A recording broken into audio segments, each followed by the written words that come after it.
Ito yung trabaho natin mga kapintados. Yung sa pader, yung mga steel matting mula dyan hanggang doon. Paikot yan. So maliwanag pa sa sikat ng araw.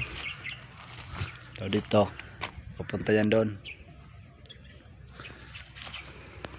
Ito yung ginagamit natin. Inamil. So ito yung trabaho natin. Dito tayo na-assign.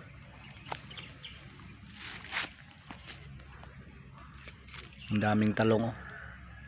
Pag namunga yan, milyonaryo yung mayari dyan.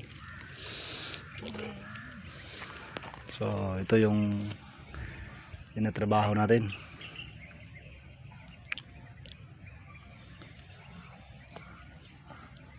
Init ng araw.